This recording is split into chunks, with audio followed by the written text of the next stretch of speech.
제가 이제 그 자란 고향이 우리 권사님도 계십니다만은 굉장히 그 시골에서 제가 자랐습니다. 시골에서 자랐는데 제가 한 초등학교 5학년 때까지 그 전기가 들어오지 않았어. 전기가. 그러다 보니까 이제 뭘 그때 썼냐면 호롱불이라고 들어보셨어요? 호롱불. 사진을 한번 가져와 봤는데 호롱불이 이렇거든요. 우리 경미자매 호롱불 알아요? 이런 거? 못 보셨죠? TV에서 봤어요? 사극이나 이런 데 나오잖아요. 근데 제가 시골 자랄 때 이렇게 이런 호롱불을 키고 살았거든요. 그래서 이제 이 호롱불에 대한 추억이 뭐냐면 우리 어머니가 이 호롱불 앞에서 뭐죠? 이 잡는 거, 이 여러분들 모르죠, 잘. 머리에 보면은요, 우리 초등학교도 보면은 머리에 이도 있고, 그리고 이 옷에 이렇게 이제 그 겨드랑이라든지 아니면 이쪽 그 실달에 있는 실로 그 꼬맨 곳에 이가 그렇게 많아요, 이가. 그리고 이 새끼라고 할 수 있는 석회. 그래가지고 우리 어머니가 이 등장불에다가 이 석회하고 이가 있잖아요. 그러면 불에다가 이렇게 대서 그 이와 석회를 죽였어요. 그리고 이하고 석회를 이렇게 불에다 대면은 탁탁탁탁 튀는 소리가 나. 그래고 또 이것도 이제 어떻게 보면은 기생충 비슷한 거잖아요. 그러니까 이제 냄새가 또 난다고. 그런 추억이 있습니다. 그런데 이제 제가 아까도 얘기했지만 초등학교 때 이제 전기불이 딱 들어왔잖아요. 전기불이 들어오니까 집이 뭐 완전히 환해졌는데 그 시골에 전기불이 들어오면서 이제 변화가 뭐가 있냐면 그전에는 우리 동네에 텔레비가 없었어요. 한 대도 없었어요. 그런데 좀 사는 집에서 텔레비를 하나 구입을 한 겁니다. 그때는 금성 골드스타 해가지고 이 텔레비가요 문이 있었어요. 문이. 그래갖고 이렇게 열면 TV가 나오고 다 닫으면 이제 화면이 닫혀지는 그렇게 이제 그런 TV가 하나 들어왔는데 신기하잖아요, 그죠? 그러니까 이제 그 토요일이나 이제 주일날, 일요일날 밤에는 그 집으로 이제 몰려가는 거예요. 어른이고 또 아이들 할 것 없이 저도 이제 그때는 초등학생이니까 그 집에 가가지고 사람들이 많이 몰려오니까 방에서 못 보고 마당에서 사람들은 이제 그 자리를 깔고 마당에서 막 앉아 있고 이제 텔레비를 마루에다가 딱 내놓습니다. 그러면 이제 텔레비를 보고 그러니까 이제 그 집에서는 매 일요일 토요일마다 사람들이 몰려오니까 이제 좀 힘들잖아요. 그러다 보니까 이제 자꾸 이제 어른들은 그렇지 않은데 아이들에게는 오지 말라고 이제 자꾸 제한을 둔 겁니다. 제한을. 그러니까 이제 가서 보면은 대문을 잠궈 놓고 있는 거예요. 들어오지 말라고. 그러면 이제 저를 비롯해서 이제 우리 동네 애들이 그 대문 앞에서 텔레비 좀 보여주세요. 텔레비 좀 보여주세요. 그래. 그러면 그 주인 아저씨가 마음이 또 좋아가지고 그냥 그 문을 다시 열면 또 우르르 들어가가지고 아주 밤늦게까지 텔레비를 봤어요. 이 등불, 호롱불에 대한 추억이 제게 그렇게 있습니다. 오늘 본문에 보면 등불이 등장하는데 등불도 내내 이제 호롱불과 같은 것인데 예수님 당시에도 뭐 그 당시에도 전기가 있었겠어요? 없었죠. 그러니까 이제 호롱불과 같은 등불과 같은 것을 일상에서 가정마다 사용했다는 것을 우리가 알 수가 있죠. 열처녀 비유에서도 마태복음 25장에 보면 열처녀 비유가 나오지 않습니까? 그 열처녀 비유가 들었던 등, 신랑을 맞이하기 위해서 들었던 등이 거기에도 등장하고 있죠. 자, 오늘 본문에 보니까 사람이 등불을 가져오는 것은 말 아래나 평상 아래의 두려움이 아니냐, 등경유의 두려움이 아니냐 이렇게 나오죠. 말이 뭔지 알아요 혹시? 말이 뭐예요? 그 사람이 안 하는 말도 있고, 그 다음에 타는 말도 있죠. 동물 타는 말도 있고. 여기서 말하는 말은, 예? 그 여기서 말하는 말은 그 8리터 정도 들어가는 그 도량형 용기를 말합니다. 그래서 우리가 그런 속담 있잖아요. 되로 주고 뭘로 받아요? 말로 받는다. 그 속담 알아요, 몰라요? 우리 주한이 압니까? 되로 주고 말로 받는다. 이 말이 뭔 말이에요? 내가 조금 어떤 선을 베풀었는데 나중에 큰 보답으로 온다라고 할 때 이 말을 써요. 되로 주고 말로. 또 내가 작은 어떤 그 악행이, 나의 작은 어떤 그 악이 나중에는 큰 화로 돌아온다. 이럴 때도 이 되로 주고 말로 받는다. 이런 속담을 씁니다. 그러니까 이 말이라고 하는 것은 곡식을 예를 들어서 이제 쌀을 그렇게 담아서 이렇게 그래서 8리터 정도가 들어가는 그 용기를 말하는 거죠. 그 다음에 평상은 여러분들 아시는 거 평상이 뭐예요? 평상이 뭐야? 찬이 형제. 평상이 들어봤어요? 평상?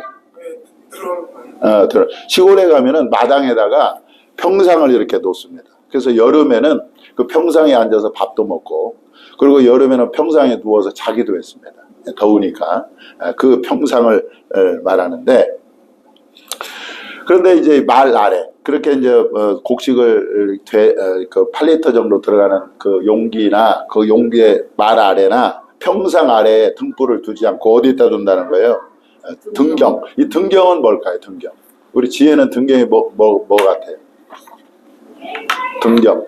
등불을 등경 위에 두나니 그랬죠. 등경 위에 둔다는 게, 이 등경이라는 말은 등잔대, 촛대를 올려놓은 촛대가 있잖아요. 등잔을 올려놓은 등대. 저게 지금 여기 등잔 불이 나오는데, 그 지금 옆에 있는 게 이게 등경입니다.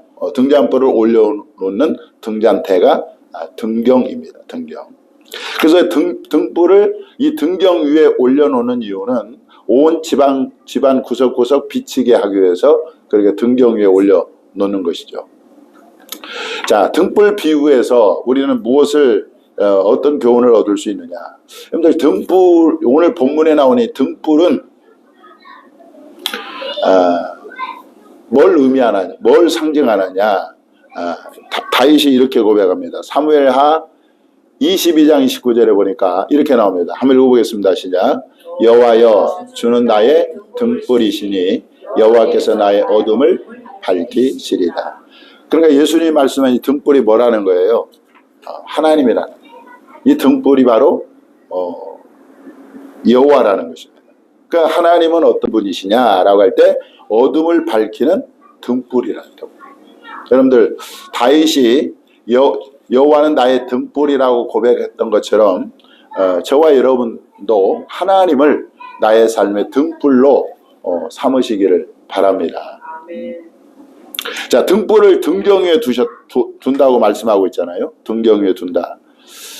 이 등불이신 하나님을 저와 여러분의 삶의 가장 높은 위치에 두는 것을 의미합니다. 하나님을 내 삶의 가장 우선순위에 두는 것을 의미합니다. 그 하나님이 내 삶을 비치도록 하나님을 내 삶의 가장 높은 위치에 두는 것을 등경 위에 둔다, 이렇게 말할 수가 있는 것이죠. 자, 여러분들, 하나님을 나의 삶의 등불로 삼은 사람들에게 어떤 은혜가 임할까를 한번 생각해 보면, 첫째는 여러분들 따라서 합시다. 보호하시는 은혜. 하나님을 나의 삶의 등불로 삼을 때 하나님께서 어떤 은혜를 우리에게 주시느냐? 우리를 보호하시는 은혜가 주어진다는 것입니다. 자, 극심한 고난 가운데 있었던 욥은 하나님께서 자신에게 등불을 비춰주셨던 때를 회상하면서 이렇게 고백하고 있습니다. 자, 한번 읽어보겠습니다. 시작. 나는 지난 세월과 하나님이 나를 보호하시던 때가 다시 오기를 원하노라. 그때에는 그의 등불이 내 머리에 빛이었고 내가 그의 빛을 힘입어 암흑에서도 걸어 다녔느니라. 욥이 지금 극심한 고난 가운데 있어요. 그런데 그 전에, 고난 받기 전에는 하나님이 그의 등불을 내게 비침으로 말미암아 내가 하나님이 나를 보호하셨다. 이렇게 고백하고 있는 것을 볼 수가 있습니다. 여러분들, 우리에게는 뭐가 필요합니까? 보호가 필요해요. 어디에서요? 마귀 사탄으로부터. 사실 욥도 지금 마귀가 공격해서 이 공경을 처한 것이잖아요. 그러니까 우리가 마귀 사탄으로부터 우리가 보호를 받아야 되고, 또 죄의 유혹으로부터 우리가 보호를 받아야 돼요. 뿐만 아니라 시험과 여러 가지 시험과 환난으로부터 우리가 보호를 받아야 되고, 또 여러 가지 여러분들 인생을 살다 보면 여러 가지 사건에 휘말리기도 하고 사고를 당하기도 하는데, 그러한 각종과 사건과 사고로부터 우리가 보호를 받아야 된다는 것입니다. 그래서 하나님을 나의 삶의 등불로 삼을 때 하나님의 그 보호하심이 이 마귀와 사탄으로부터, 또 우리를 죄의 유혹으로부터 뿐만 아니라 여러 가지 시험과 환난으로부터, 각종 사건과 사고로부터 우리를 보호하신다. 그러니까 여러분, 하나님을 나의 삶의 등불로 삼게 되기를 주님의 이름으로 축원합니다. 자, 두 번째, 하나님을 나의 삶의 등불로 삼을 때 하나님께서 평강의 길로 우리를 인도하신다. 여러분, 우리는요, 한치 앞을 알 수 있어요, 없어요? 없습니다. 또 내일 일을 우리가 알 수가 없어요. 어떤 일을 만날지 우리는 아무도 몰라요. 그런데 하나님을 나의 삶의 등불로 삼으면 하나님께서 뭘로 우리를 인도하시느냐? 하나님의 말씀으로 우리를 인도해 가시는 것입니다. 자, 그래서 시편 기자 이렇게 말합니다. 한번 읽어보겠습니다. 시작. 주의 말씀은 내 발의 등이요 내 길의 빛입니다. 그래서 하나님의 말씀으로 우리 한치 앞을 내다볼 수 없는 우리의 앞길을 주님이 말씀으로 우리를 인도해 가십니다. 그래서 어디로 인도합니까? 자, 누가복음 1장 78절 읽을게요. 시작. 이로써 덧눈해가 위로부터 우리에게 임하여 어둠과 죽음의 그늘에 앉은 자에게 비치고 우리의 발을 어디로? 평강의 길로 인도하십니다. 주님이 이 캄캄한 어둠 가운데 우리가 세상을 걸어가야 되는데, 하나님께서 우리에게 빛을 비춰주셔가지고 우리를 평강의 길로, 의의 길로, 진리의 길로, 축복의 길로, 영생의 길로 우리를 인도하신다는 거예요. 그래서 우리가 하나님을 나의 삶의 등불로 삼아야 된다는 것입니다. 자, 세 번째로는 하나님을 등불로 삼을 때 하나님은 저와 여러분에게 어둠을 밝히신다 말씀하고 있어요. 자, 아까 우리가 살펴봤잖아요. 다윗이 여호와여 주는 나의 등불이시니 여호와께서 나의 어둠을 밝히시리다 이렇게 고백했는데, 또 시편 18편 28절에도 이렇게 고백합니다. 자, 한번 읽어보겠습니다. 시작. 밑에 거 시작. 주께서 나의 등불을 켜시며 여호와 내 하나님이 내 흑암을 밝히시리다. 자, 성경에서 이 어둠 또 흑암, 이것을 뭘 의미하냐면 여러 가지 고난과 또 환난과 어려움을 의미한다고 볼 수가 있습니다. 그런데 여러분들, 내가 고난을 당하고 어려움을 당하고 또 환난을 당할 때 하나님께서 그 어둠을 비춰주시면, 그 어둠을 밝히시면 어떻게 되냐? 고난이 끝이 난다. 어려움이 극복이 된다는 것입니다. 그리고 고통은 즐거움으로 바뀌게 되고 슬픔은 기쁨으로 변화가 된다. 그러니까 내 삶에 어둠과 같은 그런 고난과 어려움과 환난과 여러 가지 시험과 이러한 어둠에 있을 때 주님이 나에게 빛을 비춰주시면 그렇게 고통이 변해서 즐거움으로, 슬픔이 변해서 기쁨으로 바꾸어진다라고 말씀하고 있는 것입니다. 자, 시편 30편 11절 한번 읽겠습니다. 시작. 주께서 나의 슬픔이 변하여 내게 춤이 되게 하시며 나의 베옷을 벗기고 기쁨으로 띠우셨나이다. 그래서 하나님을 나의 삶의 등불로 삼을 때 주님께서 나의 어둠을 밝히신다라고 말씀하고 있습니다. 또 이 어둠과 흑암은 저와 여러분의 죄악과 허물과 수치와 부끄러움을 또 의미한다고 볼 수가 있습니다. 그렇게 자, 내 안에 지금 숨겨진 죄, 이런 것들을 주님께서 빛을 비춰주세요. 그 빛을 비춰줄 때 그 죄가 드러나잖아요. 자, 죄가 드러날 때 어떻게 됩니까? 그 죄로 인해서 우리가 아플 수도 있겠지만, 그러나 하나님이 우리에게 죄를 드러내시는 이유는 우리를 정죄하거나 심판하게 하는 것이 아니라 치유하고 회복하기 위함이라. 우리가 여러분 중한 병에 걸렸을 때 그것을 그냥 반창고 붙여놓고 있으면 그 병이 낫지 않잖아요. 그죠? 그것을 째야 돼요. 고름을 째야 낫는 것처럼 하나님께서 우리의 숨은 죄를 드러내십니다. 빛을 비춰서. 그래서 우리로 하여금 회개케 하고 우리를 회복시키기 위해서 주님이 우리의 어둠을 드러내신다. 할렐루야. 자, 그래서 욥기 5장 18절 한번 보겠습니다. 자, 시작. 하나님은 아프게 하시다가 싸매시며 상하게 하시다가 그의 손으로 고치시나니. 그래서 우리의 그 어두운 부분, 또 숨겨진 죄, 허물, 열등감, 또 이런 또 죄책감 이런 것들을 빛을 비춰서 드러나게 하신다. 그렇게 해서 우리로 하여금 치료하시고 회복시키신다는 사실입니다. 자, 또 호세아 6장 1절을 한번 보겠습니다. 시작. 오라 우리가 여호와께 돌아가자. 여호와께서 우리를 찢으셨으나 도로 낫게 하실 것이요 우리를 치셨으나 싸매어 주실 것입니다. 자, 이렇게 우리가 하나님을 나의 등불이다. 하나님을 나의 삶의 등불로 삼을 때 첫째가 무슨 은혜가 임한다고요? 보호하시는 은혜. 두 번째, 평강의 길로 우리를 인도하시고. 세 번째가 뭐라고 그랬어요? 세 번째가 우리의 어둠을 밝히신다. 고난과 환난과 어려움을 밝혀서서 그 어려움을 기쁨으로 바꾸시고 또 축복으로 바꾸시고 또 우리의 숨겨진 죄악들을 드러내심으로 우리를 치유하고 회복하신다라는 것입니다. 그래서 우리가 정말 하나님을 나의 다윗의 고백처럼 하나님은 나의 등불이시니 내 삶에 하나님을 등불로 삼는 저와 여러분이 되어야 될 줄 믿습니다. 자, 그 다음에 이 등불은 하나님을 상징하지만 또 하나님을 믿는 성도들을 상징한다라는 것이죠. 자, 예수 그리스도를 믿는 성도들은 하나님의 뭘 받은 사람들이에요?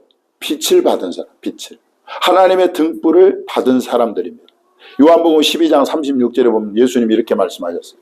자, 너에게 아직 빛이 있을 동안에 빛을 믿어라. 그리하면 빛의 아들이 되리라. 그래요.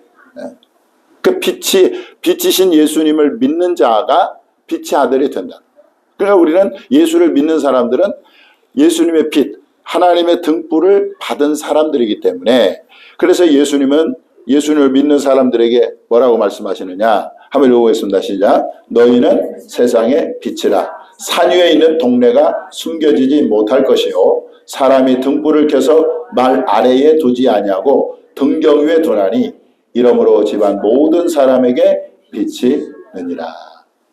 주님이 우리에게 너희는 하나님의 빛을 받은 자로서 하나님의 등불을 받은 자로서 너희는 세상을 비추는 빛이다. 우리에게 그렇게 말씀하고 있는 것입니다. 자, 우리가 어떻게 빛이 될 수 있었어요? 그것은 하나님의 빛을 우리가 받았기 때문에 그렇습니다. 따라서 성도들은 이 세상에서 빛을 드러내는 삶을 살아야 된다는 거예요. 여러분, 자신의 믿음을 이렇게 숨기면 안 돼요. 자신의 신앙을 드러내야 하는 것입니다. 제가 아까 시골 얘기를 좀 했습니다만은 제가 이제 그 중고등학교 때 그 교회를 이렇게 다녔는데 그때 이제 우리 동네에 이 어른들이 교회를 나오게 됐습니다. 근데 그 교회에 나오게 됐는데 이분들이 이 성경책을 그냥 이렇게 그 당시에는 이렇게 성경을 이렇게 들고 다녔다 이렇게. 근데 이제 처음 교회 나오니까 부끄러운 거예요, 사람들한테. 그래가지고 이 성경책을 꼭꼭 어떻게 숨겼느냐, 신문지에 꼭꼭 싸가지고 또 아니면 보자기로 싸가지고 안 보이게 이렇게 숨겨서 다녔어요. 교회 가는 게 그렇게 부끄러웠던 것 같아, 그 당시에 어르신들이. 그런데 여러분, 오늘날도 마찬가지예요. 이 교회 신앙생활하는 것을 좀 부끄러워하는 그런 사람들이 있을 수 있습니다. 이런 사람들에 대해서 예수님 뭐라고 말씀하시느냐? 자, 우리 한번 읽어보겠습니다. 시작. 누구든지 나와 내 말을 부끄러워하면 인자도 자기와 아버지와 거룩한 천사들의 영광으로 올 때에 그 사람을 부끄러워하리라. 내가 신앙을 부끄러워하고 내 신앙을 숨기고 내 믿음을 숨기고 그렇게 하면 주님도 내가 너희를 부끄러워하리라 그렇게 말씀하고 있는 거예요. 그렇기 때문에 여러분들 빛은 숨겨지면 안 되잖아요. 우리는 빛이기 때문에 빛을 드러내야 돼. 내 신앙을 드러내야 돼. 어떻게 드러내느냐?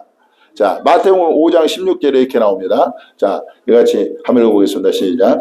이같이 너희 빛이 사람 앞에 비치게 하여 그들로 너희 착한 행실을 보고 하늘에 계신 너희 아버지께 영광을 돌리게 하라.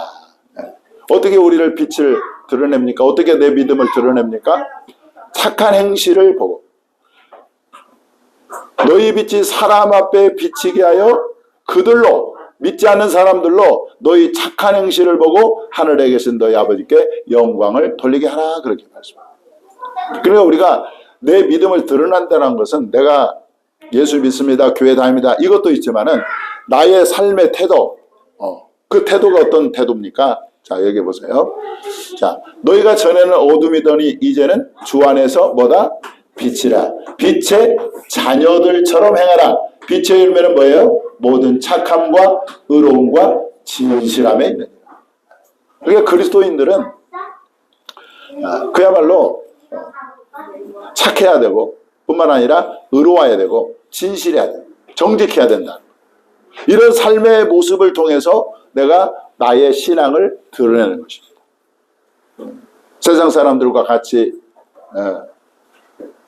뭡니까? 속이고 이중장부 쓰고 정직하지 않고 거짓말하고 이러면 그 모습에서 빛이 나타나지 않죠.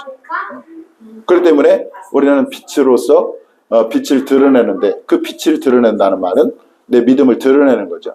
그래서 직장생활 하거나 사회생활 할 때 우리는 빛의 자녀로서 모든 착함과 의로움과 진실함을 행할 때 진실함으로 행할 때 그것을 내가 나의 믿음. 그래서 뭔가 달라야 돼요. 저 사람은 교회 다닌다고 하는데 예수 믿는다고 하는데 뭔가 다르다. 진실하고 정직하고 의롭고 거룩하고 이런 모습을 우리에게 다른 믿지 않는 사람에게 보이는 거죠. 그게 바로 내 신앙을 드러내는 빛을 드러내는. 그래서 말씀을 정리하면 여러분 하나님은 등불이시고 또 우리도 마찬가지로 하나님의 그 등불의 빛을 받아서 우리도 역시 등불이라는 사실을 알고 우리가 직장에서 또 가정에서 또 사회에서 빛을 드러내는 빛을 나타내는 저와 여러분이 다 될 수 있기를 주님의 이름으로 축원합니다. 기도하겠습니다.